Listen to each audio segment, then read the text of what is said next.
Okay, in this video we're going to do the cutouts of the head. Let's start by changing the name of our last extrude, and you can call it head or ratchet head. Again, like I've said a number of times, it's just a good practice to get in to do that basic housekeeping. One thing I just wanted to highlight, that if we take a look at the right side here, this shows a really good kind of explanation or highlight of what the midplane does, and we can see that by starting everything on that top plane, and then we extrude it using midplane, and it goes up and it goes down, that the ratchet head, this transition piece and the handle, the center of all three pieces are along that midplane or our cut plane. And so it makes a real easy way to keep all those parts aligned on that plane. So I just thought that was a real good way to kind of show you what we're doing here. Before we get started with the drawing that, let's just go over a couple things. If we go up here to our view orientation, and let's put this into isometric view, I can change the view of this in a couple different places. I can either go to view and then display. And you can see I can change this to a wireframe or a number of different things. Right now it's shaded with edges. I don't like going up to view all the time, and so we can get those same things right here with display style. And I can change this to a wireframe.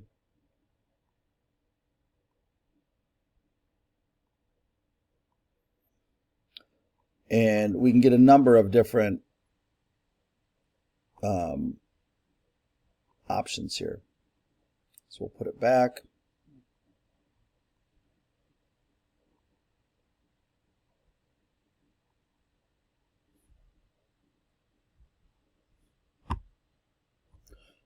Same with my zoom. I can go up here to view under modify, and I've got some different options up here. Again, I find it kind of a pain to go up there for some of these things when we have it up here in the heads up toolbar, and here is where we've been using for our orientation. But I also have some zoom here, zoom to fit, zoom to area, and so the zoom to fit is I used quite a bit. And so if I had either something zoomed way out or even zoomed way in and I was looking at something, I can go up here to zoom to fit. And what it does is it makes that part zoom fit the screen. As far as this drawing orientation, there is a shortcut with the space bar. If I hit the space bar, it brings that orientation up, and I can select from one of those instead of going to click up there. Again, there's just more options. We can use this to pan. Again, this pans it either way. I'm holding down the middle mouse button. And because most of the mice are outfitted with a roll wheel, I can also use that to zoom as well. And I'm rolling it in, rolling it out. And you just have to notice that the center of it is where it's going to zoom from. And so if I put my cursor out here, that's where it's zooming from, versus if I put my cursor over here, it's zooming from there. And so you just have to be aware of where you're zooming when you're using the wheel. So again, just a couple different options on how this part appears and how we can move it around. One other thing that I forgot about is is rotate. And so if I rotate, what it does is it kind of rotates it in whatever direction. But it also allows me to, if I have it like this, I can highlight something, and then when I hold down on that middle mouse button, no matter where I put the mouse or what direction I move it, it always rotates around that surface. And so I'm moving the mouse up and down, and it's still rotating around that surface. If I select this, it rotates it again. Basically, it's taking that surface and it's rotating it in line with that. Also, if we want to get a view, I can click on this reference triad. Some call it a gnomon. And if I click on the y-axis, it's going to line up with that. If I click on the X here, if I click on it again, it moves at 180 degrees. If I hold my shift key down and I click on one of these axes, oops,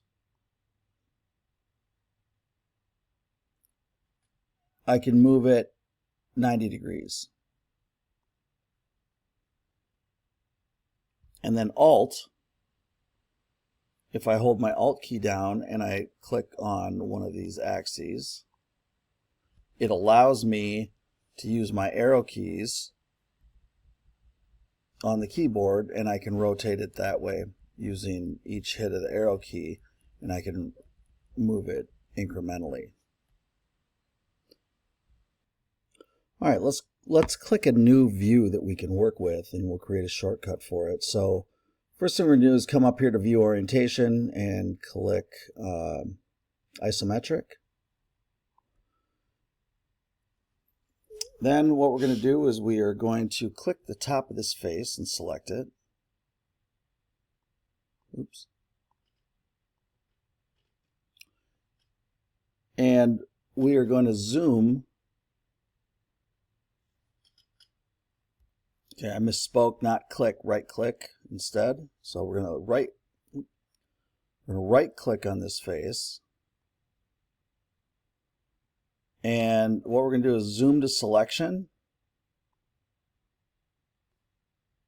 Actually, I got the front plane instead. So let me just back out of there. And it wants to.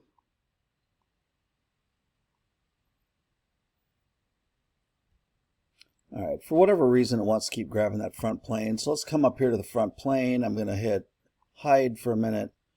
Now I'm going to right click on this top face.